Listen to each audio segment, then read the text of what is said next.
Let's talk about ChatGPT. If you don't know what ChatGPT is, then you're just like I was a few weeks ago.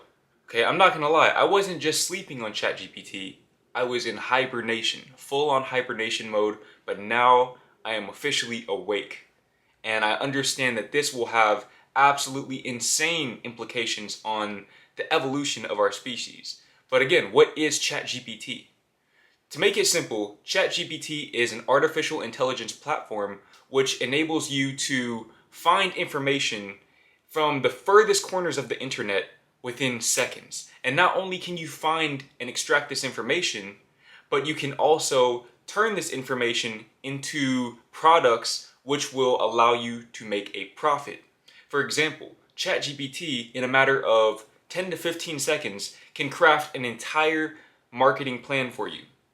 A digital marketing plan, social media marketing plan. It can do these things for you. It can write an essay for you. It can create a diet plan for you. It can create a workout routine for you. And I'm not just talking about randomly generated workout routines and diet plans, marketing campaigns. No, it can take specific information about you or about your general business idea, and it can create the most optimal and efficient plan for you and or your business. Now, when I first used ChatGPT last night, I was initially hit by a wave of panic followed by demoralizing depression. And why is that?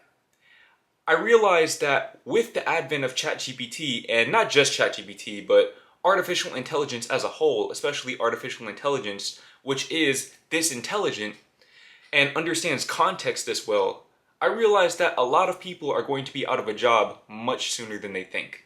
And I don't know about you guys, but I don't really like seeing the wealth gap, the wealth disparity increase. Ideally, we want to see it decrease. But once people learn how to use ChatGPT, they'll realize that they can actually make millions and millions and millions of dollars like that. To put it into perspective for you guys, ChatGPT is to Google what Google is to the library. Think about how frequently you go to your public library, your city library, if you've ever been there at all. Think about how frequently you go there to acquire information. Rarely do you ever go to a library to acquire information because you have access to Google, where you can find pretty much anything that you need to figure out in a much shorter time frame. Well, ChatGPT has that same sort of effect that Google had on the library, except it has that effect on Google itself, or really any traditional search engine that we know of today. And it kind of boggles my mind to think about the fact that in about 15 to 20 years, the Google search engine that we all use on a daily basis could become obsolete. It can become largely obsolete because there's no real need for it. ChatGPT sources all of the information out, does all of the research for you in a matter of seconds, right? If the library took you days to acquire information, and Google turned those days into hours, ChatGPT is turning those hours into seconds. And if you're not on the wave, you're gonna drown.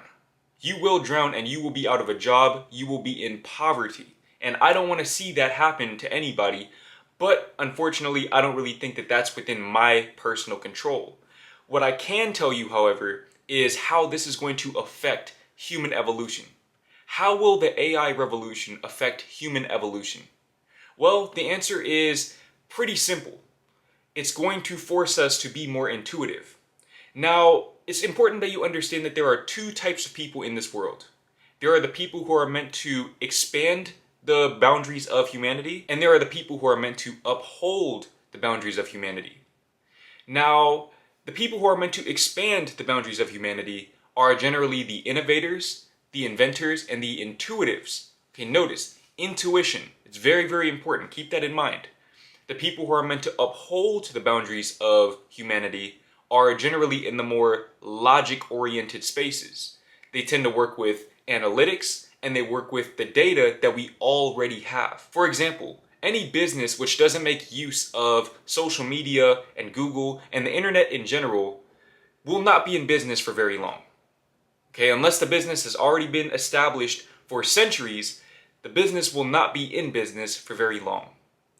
Well, the person who invented, or the people who invented Google and the social media platforms, they didn't really have much of anything to work with. They had to rely upon their intuition and step into the unknown in order to advance society, in order to allow people to make practical and logical use of these tools.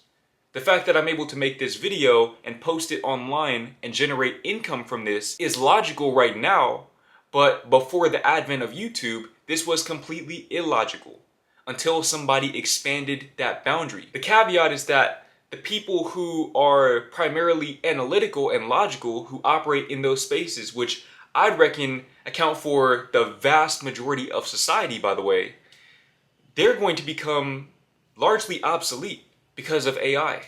AI is much more logical and rational and unbiased than a human could ever be, meaning that when it comes to logical matters, AI will always be superior. When you talk about potentially hiring an employee, outsourcing your work, you're going to hire the AI because not only is it cheaper, but it's unbiased.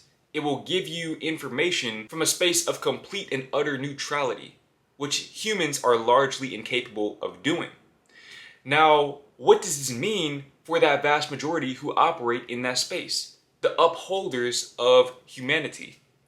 It means that they are going to have to transition and evolve into that other group, meaning that humans by and large will become more intuitive, more innovative, and more inventive, especially given the fact that we have tools such as AI.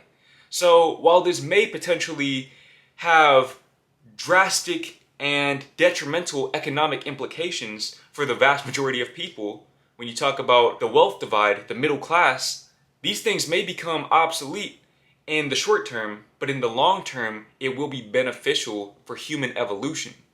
Now, it's important that you understand that we're already being guided towards that, which is why we're being guided to create these things. Okay, I personally didn't create ChatGPT, and I'm assuming you didn't either, but the point is that as a species, we're being guided, we're being intuitively nudged to create these platforms and these resources which allow us to focus more on our intuitive side, otherwise known as our right brain, our creative side.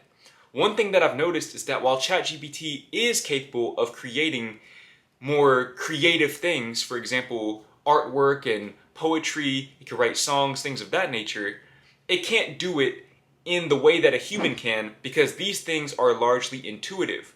All ChatGPT can do is take the information that's already out there and restructure it to appear as something new.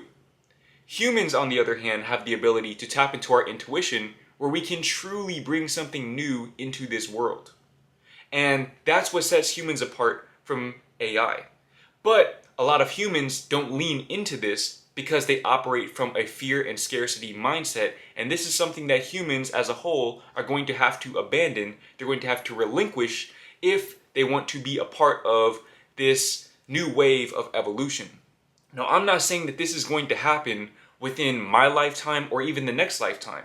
This video might not be relevant for another 1,000 years, but I know that at some point or another, this will become a reality. If humans don't go extinct from war and famine and whatever else may happen with the initial economic disparity of artificial intelligence, the introduction and implementation of artificial intelligence into our economy, then we will see a new wave of spiritual enlightenment because that's the next logical step in human evolution.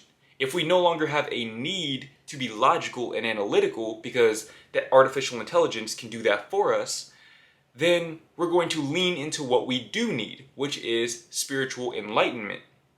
And I understand that there are a lot of people out there who are not spiritual or who are maybe religious and see spirituality and religion as mutually exclusive, and that's fine if that's how you see things. But that doesn't change the reality of the situation, being that we have to let go of our limiting belief systems and be willing to become innovative and intuitive because we all have this within us.